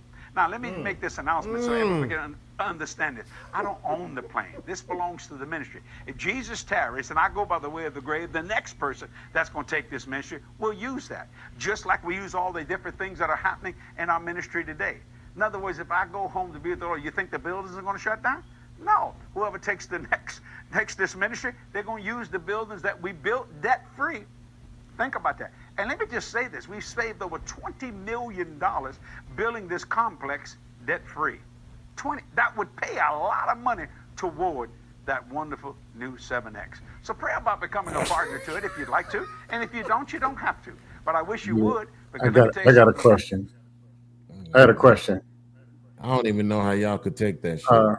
Black man, or whoever found this clip, what were you looking for? You're muted, man. You're muted. I saw him. It's a commercial. He got it on TV. It's a commercial. What? Okay. That's a commercial? That's a commercial. No. He has a commercial. He has his own. Look. Oh, put it back on. Look at the lower left hand. Read it. What is it? What is It's it? the infomercial, ain't it? It's going to reach people. It's going to change lives. One soul. Black man, that's the one that used to come on. That's the one that used to come on like 2 o'clock in the morning. Yeah. That one, it come on. Yep, it come on at 2 o'clock in the morning. Yeah. And they replay it over and over and over again. Yeah, all night. Yeah. All night long. Yeah, I done seen him. I knew I recognized him. Yeah. He pointed out what he paid cash for. You're not supposed to point. You're not supposed to say That man pay cash for saving this the one, Lord this one, and this one. money. Gonna be How dare you? Y'all didn't hear him? The Lord told him Boy, to if you get don't that, dog. stop. He talked to him. Hey, black man. Saving the Lord You money. ain't shit, Tommy. You Hey, know? black man. In 2007 and 8, I worked at a call center overnight, and one of our phone numbers was 1 digit off from the prayer package guy, Kearney Thomas. Oh God! It was 1 digit off. I actually got some calls. My brother's wife kept telling me about this dude. Like, man, you got to see this pastor. He started screaming. He was saying, "God!" Yeah, that cat. And I kept hearing about him. my God. And then Boy. I saw it. Raise your hand if you know Kearney Thomas, man. Beans, I know Oh, you yeah, know for Kearney sure. Thomas, bro. For sure. No, but black man, here's the thing. Thank the I didn't God know that who don't he was. exist. I don't know that motherfucker. No. I didn't know who he was.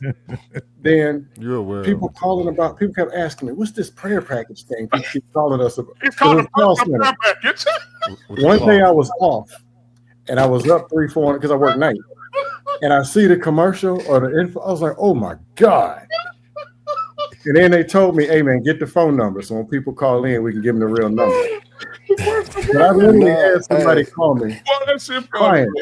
I would like to purchase the prayer package. My son's going to jail. He's going to be, man, you got the wrong number. Y'all going to hell. Oh, Scav, you tripping. You should have been, look, the account number is.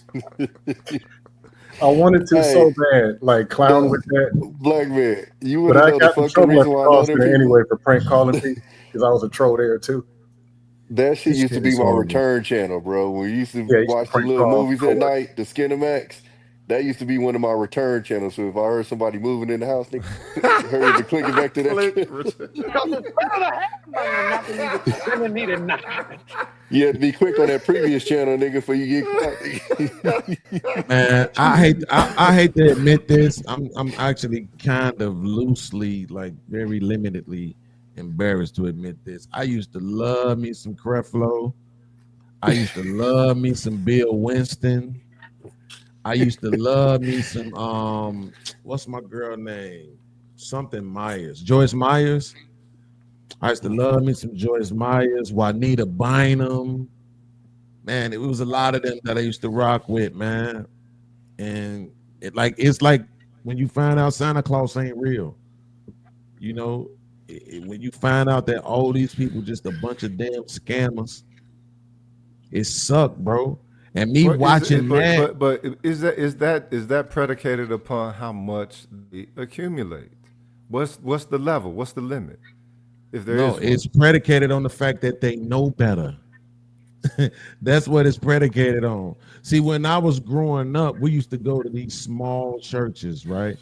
You probably have 40 people in there. They had to open the front door and the back door because it's hot, right? They ain't had central air fans going and shit.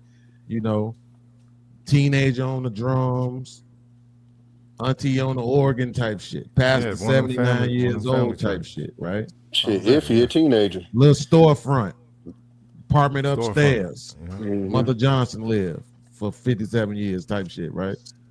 What I'm saying is I believe that those people, that pastor, that deacon, that mother and all that, they actually believed in God. They actually believed there was a God, there was a Jesus and all that other stuff, that prayer and manifesting and all that other stuff, that donating and tithing and offering actually brought you somebody. Like they actually believed that dumb shit. These people know better. They know better. They know it's a bunch. Like when he's standing there telling me, God said this to me. And I said, what God? And God was like, look, fool, I'm trying to tell you, you don't need your own money. My bad, dog. I should have listened to you the first time. No, you got it, little nigga. You just got, no, sir.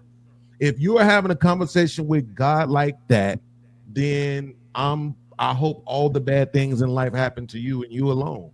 Like, because you're a fucking idiot. You're not.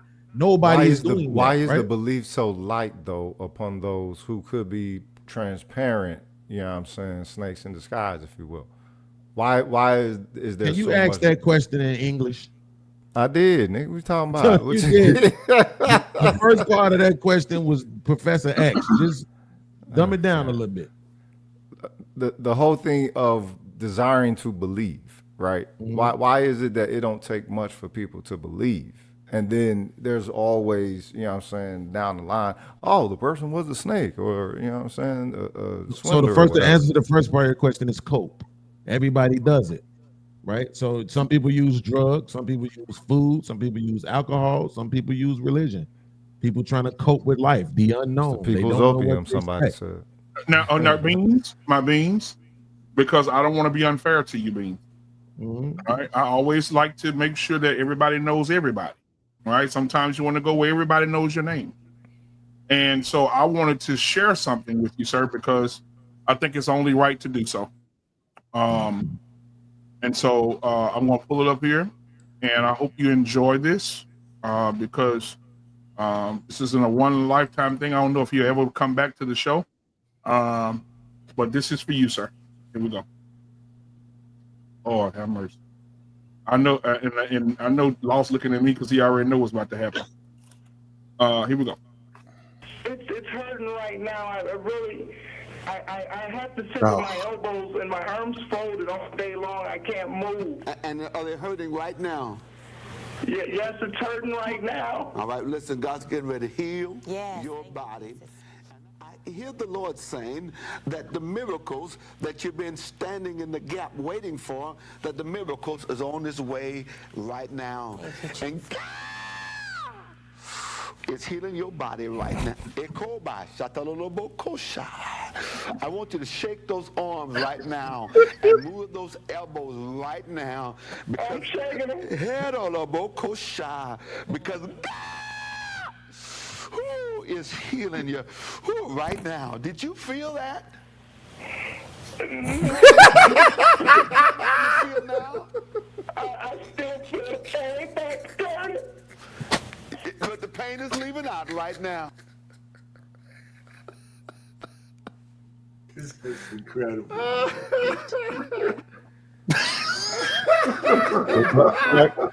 Hey, black man, you know I'm a troll. You know how tempting it was when people are calling into the call center 3 a.m. The supervisors can't hear me. And somebody's asking for that prayer package. Man, you know what's in the prayer package? But I wanted to tell him, handkerchief he prayed over that you dap on your head and you get the blessing. I wanted to. Hey man, yeah. Hey, man. I got you. What's your card number? Yeah, shit. So or just to tell him, just to troll. You know what's messed up is that I knew that was the God screaming dude, right? Because I had seen that sometime before. I never seen the shit where the nigga said, "Nah, it ain't nothing changed. I still feel the exact same, my nigga. Like whatever you did, whoever you talking to, that man is lying to you because I still feel the exact." That is beautiful. Hey, he said, but what he tell her? He said the pain will leave in a minute. that is just that's what I'm talking about. People like that deserve to get beat, man. Like I think I talked about this before. BMU. Are the people supposed to be that much of a sheepdog, man? Hold up, wait a minute, cuz I say don't hate the player, play the game. You can't hate the player or the game because the way that people play the game, that makes the game the game. So the only thing you can do is play and play to win, in the word of Morris Day. Cuz the way, look, you have some people who are naturally Professor sheep X out to here. Professor Asshole, like just like that. No, just real talk, dog. You got some drones out here. Understand the cost that is involved. There's 1,000 of you. I said close them doors. Ushers, close the doors. I was one to say what is the proper way to utilize a pawn, Bro. So you saying you would have been okay with the slave masters? That's a yes or no question. Nah, of course not. I don't understand. Don't hate the player. Nah, no. The answer to that is to destroy any and every motherfucking thing that prefers you in that positioning. And what the fuck? Just the slave masters. Is allies and everybody. That's the answer to that. So you want to answer to slavery, Nat Turner. There you go, cuz. The answer to slavery. Yeah, you played a motherfucking game, and then he played the game, and that's the way that you play the game to win, right? No, the truth is this. Didn't they hang that nigga some shit? Oh yeah, they fucked him over bad. They fucked him over real bad. Yeah, I'm gonna just go out on a limb and say this he is lost. not the real representation of the Bible or what Christianity ever even is anyway. It's not. And most of them aren't doing this. Like you said, the little church to this over here, it's just that they allowed us and it's a narrative. This is not what this ever was even supposed to be about. The issue is that they get Wait a minute, son. Of believers. Wait a minute. Let him back this up. Issue. Let him substantiate this. So, Scam, what's the real representation? Nowhere there's no scripture says thou shalt yell. Thou shalt scam it. It's not in there. You say thou shalt what? What was the first one? Thou shalt scam it. Thou shalt start yelling on the mic. That's not in there. It's not. There's things of how to live. And to be honest, Muslims, Israelite, most of the base principles of religion are 80-90% of them are the same. What to eat, how to live, how to treat people, how to pray, how to love, and how to treat wives, kids, and all this stuff. It's people just corrupting and doing what they want to do. But the people who don't believe it, they go out there and go worship the very things that tell them to do what you ain't supposed to do. I beg your pardon? And bring it to the church. And bring it in the church, right? Yeah. If I told people I was a pastor, oh, you one of them people. But if I told you I was a gangster and just got out of prison, yeah, man, you can do more good in this community, my brother. You can save souls. That makes sense. What? No, not the save souls part, but that makes sense. Like I hate when people try to use this comparison because it makes sense. When you are a gangster and you went to prison and you survived, you come home, you damn right. I'm happy you made it through because you were a independent thinker. You thought for yourself. You made your own choices. You did what you wanted to do. I thought you didn't like slavery. And you came home and it's all good. right? But when you're doing some sucker shit, like preaching to people that, well, if you just send me this amount of money every week, you good. Whatever you ask for. I didn't say crooked, Pastor. I just said gangster shit is sucker shit. You a sucker. I didn't say crooked, Pastor. I said pastor. No. What I'm trying to get you to understand is they all crooked. It's like police officers by default. There's no way around it. If you're ushering people to a spirituality, do you understand that spirituality is individualistic, right? Like you're on your own. Everybody on this panel could have their own spiritual set, but we could all, as they say, come together, right? We don't necessarily have to believe the same thing, but we could still all come together, right? In what we would call praying or meditating or anything like that, right? So if you're trying to force me or you telling me I need this, if I don't practice this particular religion, I'm going to hell, right? You know, nobody said that. Oh Lord. Don't understand which parts mean literally or allegorically. Like, it's just too complicated. But so I'm just be gangsters and complain about the same boat. I'm saying they all go to the pen and complain about slavery. Ass niggas. Really? I couldn't hate because you was over talking me, but let's be wicked. He was over talking me first. So let's be gangsters. Go to the pen and complain about slavery. How much sense that make? Right. That's because that's what I said. See what I mean? That's why I don't trust people who believe in or go to church right there, because that's how they think, right? They do what's called a straw man, which is create an argument that you didn't make, right? So that they can argue against that because they don't actually have a rebuttal to what you actually said. Churchgoers. Yeah. Sometimes I call them conservatives. The issue is that today I'm calling them churchgoers. Hey, I see them principles being consistent. You went on mute, bro. Who is me? Nah, son. Black man froze. He started off and then he went on mute. No, black man ain't froze. Black man working. I can tell. I know that content. The issue is that the people have such high believability. They should be spacing that out. They shouldn't just be diving head into religion. It's supposed to be something to where it is very personal, right? You can do that with Christianity. That ain't how black people rock Christianity in the same way they did pre-emancipation, right? It's hella fucking slavery, and it ain't supposed to stay that way. Let's say for us, all right, then perhaps maybe that could have been the springboard for it, but it's not supposed to stay that way. It can inevitably grow into a discipline somewhat similar as you see, you know what I'm saying, Islamics with Islam. They just don't live like that. And y'all let these pilgrims decide what God tell you you can be permitted to do it now. And that's another argument. Whenever in doubt, go grab a white man and throw him in a conversation that never exists. No, I'm talking power dynamic. If you're going to say black people are not still socially influenced by the white power ethos, period, even when the Peckerwoods ain't present. What does that got to do with what that got to do with being a Christian? Where in the Bible does it say worship the almighty white man? Because that's how you got the religion. No, that's exactly how you get it. Of course not, because you don't care about the truth. You only care about trolling. That's why I don't even understand why you. Well, yeah, I do care about trolling. When we having conversations like throw white men in there. When Cain killed Abel, they were black, probably. Jesus, all the stuff said that it was black, but come make up a white man and throw him in the Bible. No, they weren't black. No, they weren't black. They were probably African. They weren't black. They didn't identify as black. What color are Africans? Hold on. Do you understand? Let's say Cain did kill Abel. Do you understand that when that happened, there was no Christianity? See this part right here. It's going to be 15 other. That's why I usually never argue. This part right here, where you can't say yes or no. Right? There was no religion. You just want to troll, right? Then you're gonna make up a whole nother thing. I ain't gotta make up nothing. I just asked you a question. I'm pretty sure everybody wants to hear you answer it too. Do you understand that when Cain killed Abel, let's say it actually happened, there was no Christianity? Okay. You understand that? Okay, so that means again, no, there wasn't the statement that Christianity was given to you by the white man. What we're talking about is the religion, not the stories. What did I say that had anything to do with white? And that thou shalt worship the Almighty. Questioning the brother bringing white people into it. When the actuality is that's how your people bringing here their influence. Got that religion. No, not just white people, because black people protect their fucking influence as well. So even the disembodied aspect. Where's this mysterious white guy that what's his name? Is it He brand? died a long time ago. No. So do you think people live the to be 400 years old? That's how long we've been here, according to your belief. One dusty question at a time. That I did. One dusty question at a time about something that I never said. One at a time. Answer your question.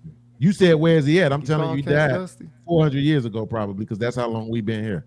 Next stupid ass question. Who the hell is this nigga you feel the need to entertain? That right there. The cost that is involved. There's 1,000 of you. I said, close them doors. Ushers, close the doors.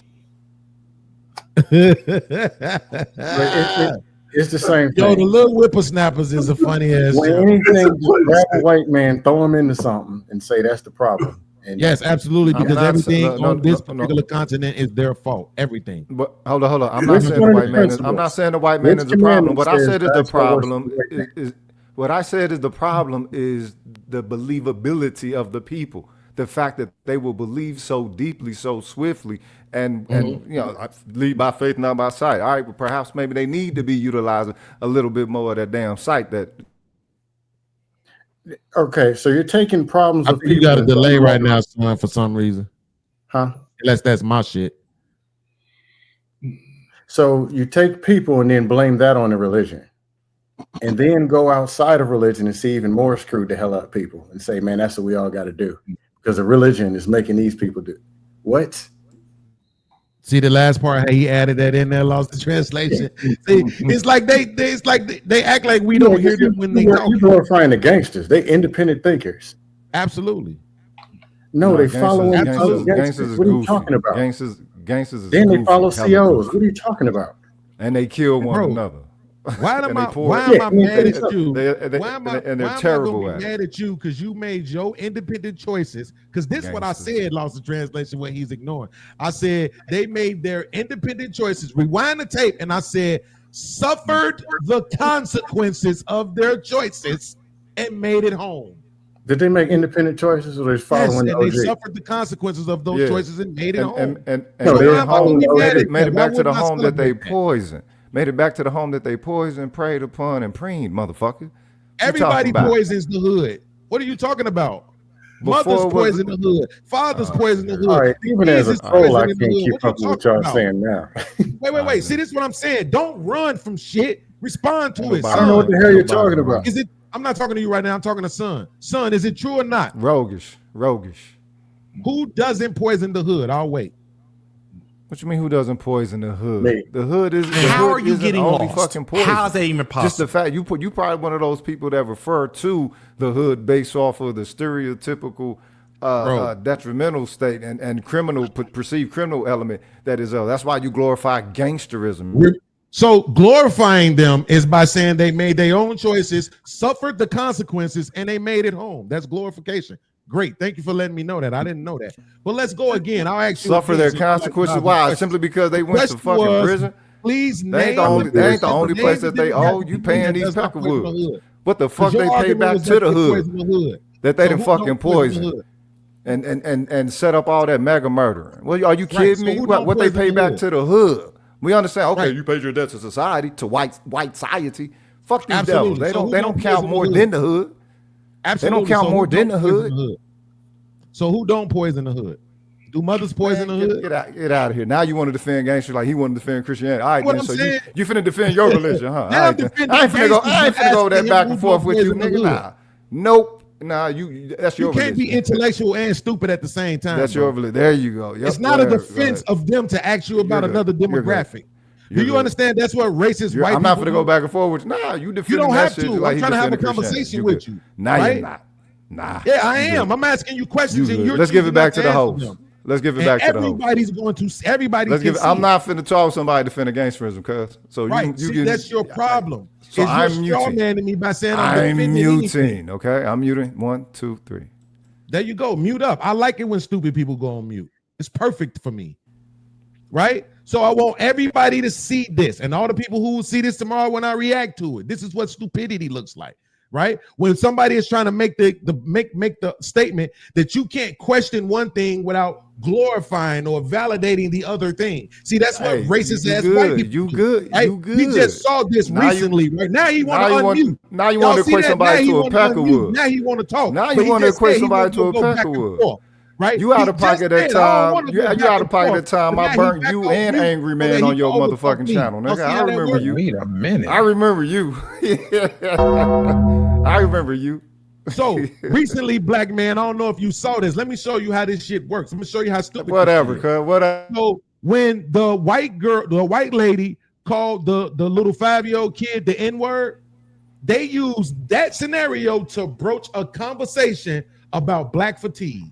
And nobody said, that's them. You're trying to validate the woman calling the kid an N-word. Who didn't say that? Everybody that was the everywhere. conversation about black fatigue. Who were you listening Every to? channel did a show about black fatigue. Who were you listening to? Where they wanted? But now all of a sudden, if you try to have a conversation about one thing, it's automatically validating the other one. Man, please stop.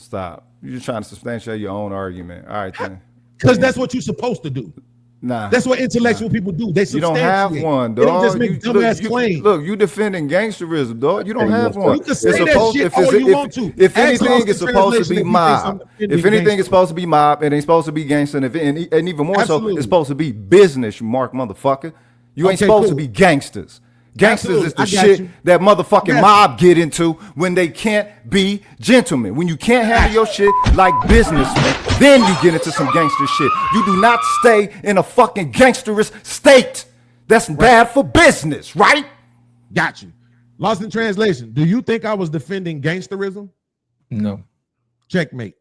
See, I don't care what stupid people think. I care what the smart people think. As long as the smart people understand me, I don't give a fuck what you stupid their people debt to society. Get out of right? here. Ain't paid debt I don't to a care at all. thing. But see what you wasn't gonna ain't do. Ain't paid debt to nothing. They paid debt. They paid debt to your master. They paid the debt to your master. Was answer my question. They paid the debt to your master, and they don't owe nothing back to the hood that they bled. All of us fucked the hood. I then. We all play a part in it. So if I'm gonna judge the game, or the drug dealers, I might as well judge the single mamas. I gotta judge the fathers who abandoned their kids. You was one of the motherfuckers that was you one of the motherfuckers that was poison the hood, huh? That's why your ass on defense like that. McDonald's. You was one of the motherfuckers that was poisoning your own spot. Understanding that you still got to deal with these devils. See, and motherfucking snakes from inside that doesn't want to use the earth, wind, and fire energy for shit. That's the difference between me and you. You got to do something out of pocket to the hood. Now stop it. You just talking. Stop it. You the one talking. Let's let the host talk. Let's let both of us stop.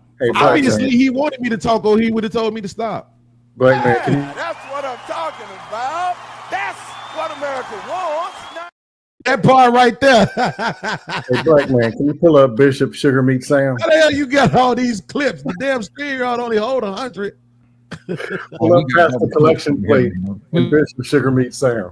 Hey, we got banana clips over here, man. Hey, why the hell is it still daylight? What time he at? This is some racism shit.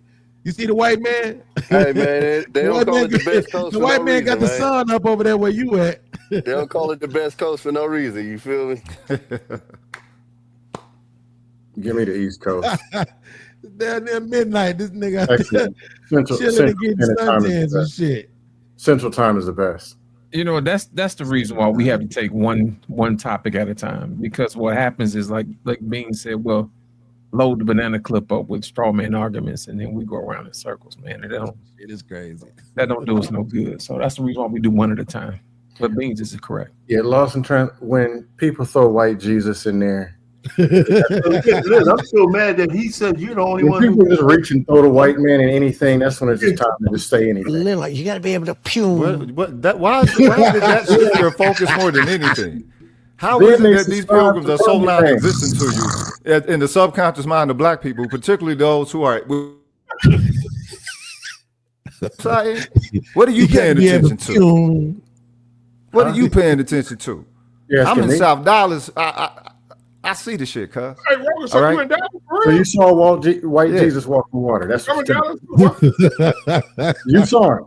I see him walk around with the T-shirt that say "blessed" on him. I see the one with the Jesus hats and all this stuff. And I see them looking disheveled. I didn't bring it up. You did, so you explain it. I see around here all these homeless people, all these homeless black people out here that got that shit on them. Still having the faith, I guess, that they're supposed to have or whatever. And what does any of that got to do with anything I said? A homeless dude in Dallas with a white Jesus shirt on. This is what you call a wife beater. Did I say anything about a homeless dude in a white Jesus? I'm letting you know. You know what I'm saying? I'm letting you know. You see them with their faith out here. That blind ass faith that I was speaking of earlier. Those people. You know what I'm saying? That's what I'm speaking of. You got mad because I mentioned the white dynamic, which does play a part within black reality. You probably people that try to run from that. I think that's weird. But that's the representative of Christianity. I see it out here. I don't know if you were here out here. I don't know if you're hearing it or not, but Black Man was playing the clip with Brother Jamal. He was questioning, how come the church was, the white folks make so much more money than the black church does. So that's why white Jesus got inserted into the conversation. Well, even Brother Jamal. He deserved to be there. Raise your hand if you're subscribed and you worship Brother Jamal. Anybody? So we grab the worst narratives and just throw them in there and say that's what you, because me, Black Man, some other people are Christians. Y'all throw Brother Jamal and the goof doofs on us. Like we related to him and we the ones funding him. That I just shared one with you. This is how I'm finna start ending my show. What? You sent it to me? It's in there and I shared it with you. Not in the thing. Inbox. No, right here. Oh, you put it down here. Hold on. Yeah. All over everybody. Skip. Yeah.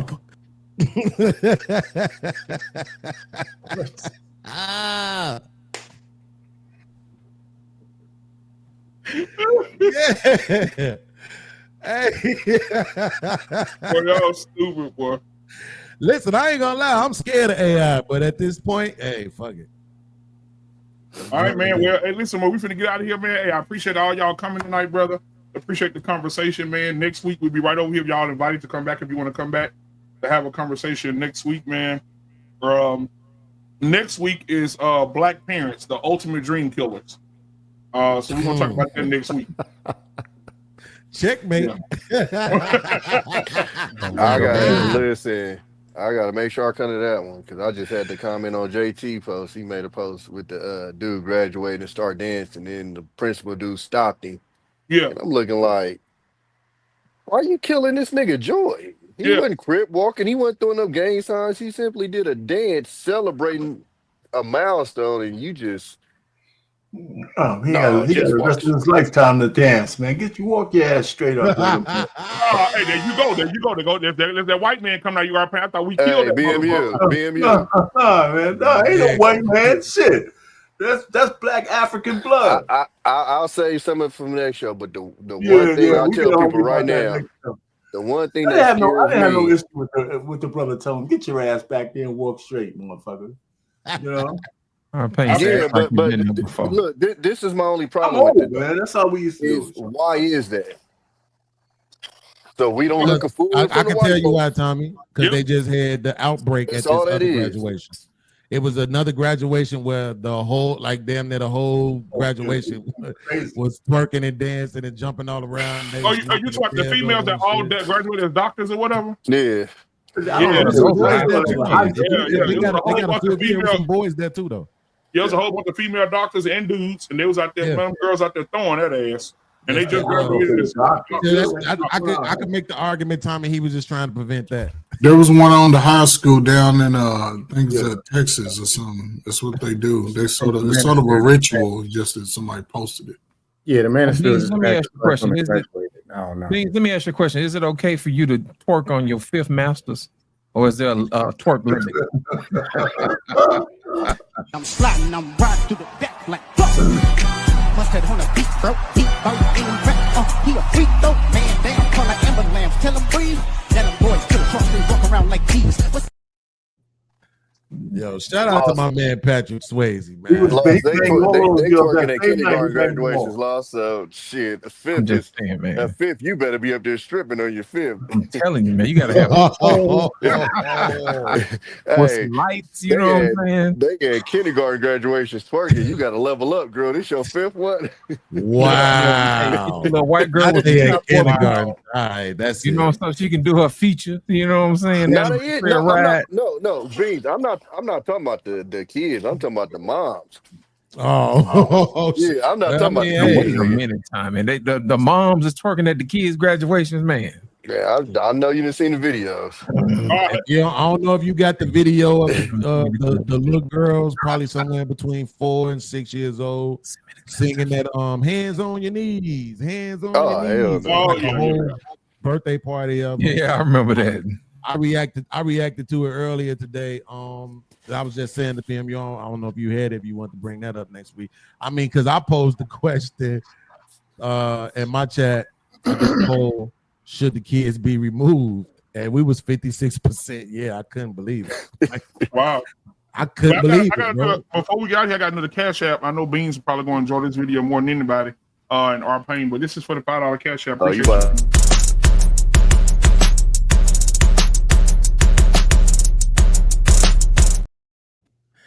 Yo, I ain't gonna lie, man. I'm older now. That shit's too much for me, bro. Wait. That's a new one, baby. I ain't seen it before. That ain't new.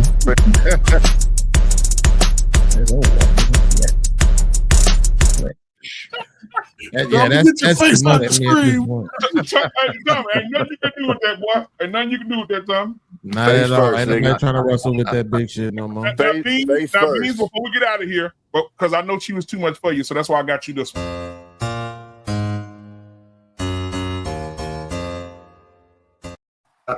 You okay with that? I hate the internet sometimes. Like, I like the fact that anything I want to know like that, but also what I don't want to know like that. Well, you could, or you can go with Scam's ex-girlfriend. I knew he was gonna do. There you go. Oh no, not that again. Oh man. Or you can go to the barbecue. Oh, that's crazy, bro. It's on you, man. Whatever you choose. I mean, we got something for everybody. I'm telling you, at this point, I think you know that whole thing about the BMI and the weight classifications and stuff.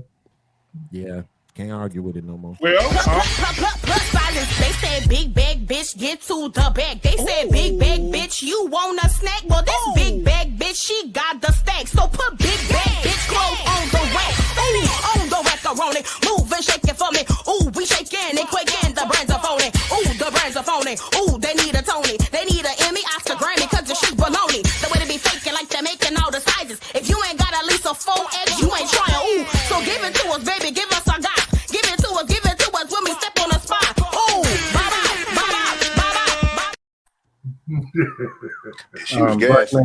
I'm still convinced that Black Fatigue is our pain, a little podcast trying to walk up a flight of stairs. You know what, man? It's getting late, man. Holy Jesus. Oh, sweet Jesus. Get out of here. Oh. Rest in peace, brother Clarence. Why y'all doing that? Bro, Beans, did you hear this nigga? Bro, I'd be trying not to listen to Scam, bro. Like, them niggas give me migraines listening to these niggas. Do a real I'm just saying, man. Like, once upon a time, I put all the scriptures in the Bible together that mentions being humble. Because apparently these Christians don't know these scriptures. Well, Beans, Beans, I mean. My name is Rosa. They say I'm supposed to sit in the back, but I'm tired here, so I'm finna sit right closer. Come get me up then. It's gonna take about 3, 4, 5 men. And I ain't finna repeat myself again. Fight me. Somebody get her. My name is Eve. I didn't believe. I trusted Satan, ate that apple, he deceived. And I'm naked. I thought I was awakened. I'm the first to do it. Y'all my daughters, we related. Trick on Big Harry. Don't call me slave hoe. The hell? From the underground, railroad, bust down mouth of dope. When I say run, you better go. In the dark, that Glocky glow.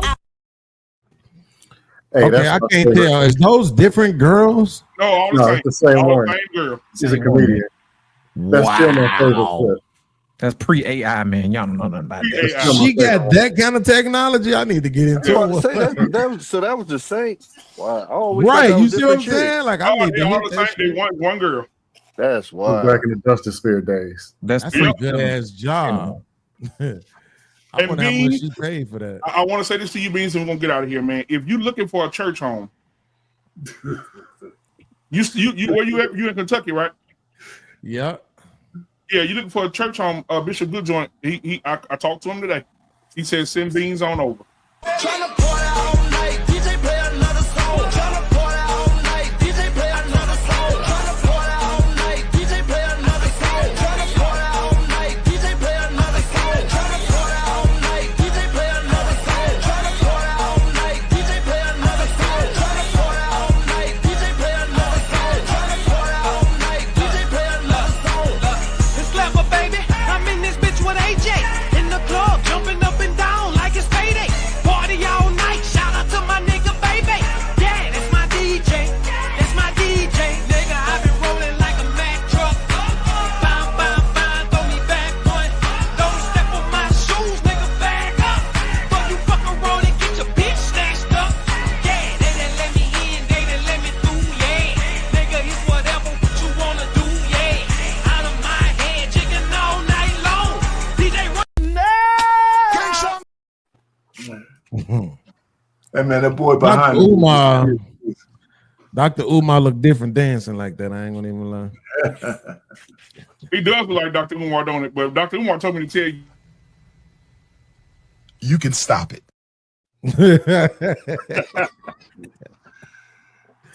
This nigga, you running 2 StreamYards at the same time?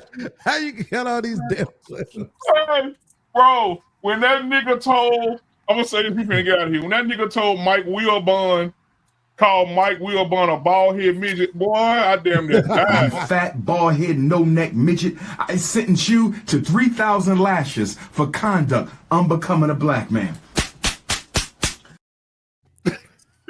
Wait, Mike Wilbon is the ESPN dude. Yeah. What the fuck, Mike Wilbon do? He said something about I think he with a white woman or something. I don't know. He got caught with a white woman or something. And that boy, Fat, bald head, no neck midget. I sentence you to 3,000 lashes for conduct unbecoming a black man. About dumbass. He might have been talking about Roland Martin though. No, he was talking about Michael Wilbon. Is that right? Bro. Yeah, he was talking about Michael Wilbon for sure. That shit is, I ain't gonna lie, that's funny. I'm not even gonna lie. He said that shit with a lot of passion. Damn. But all right, man. Hey, I appreciate y'all, man. Next week, man. Listen, black parents, the worst dream, they destroy black kids' dreams, man. We're gonna talk about it next week. The ultimate dream. Scam, man. Revenge is a dish that's served cold. Because the question is this: how many times have a kid gone to their parents and said, "Mom, I want to be a doctor," and the mama said, "Who finna pay for that shit?" You got some doctor money. You got some doctor money. So we're gonna talk about that next week, man. So y'all all invited to come back next week to have a conversation. Scam, I'll send it to you, Scam. I'll send you the link, but everybody whatever. But yeah, all man, right, that's it, man. I'll holler at y'all later. Peace.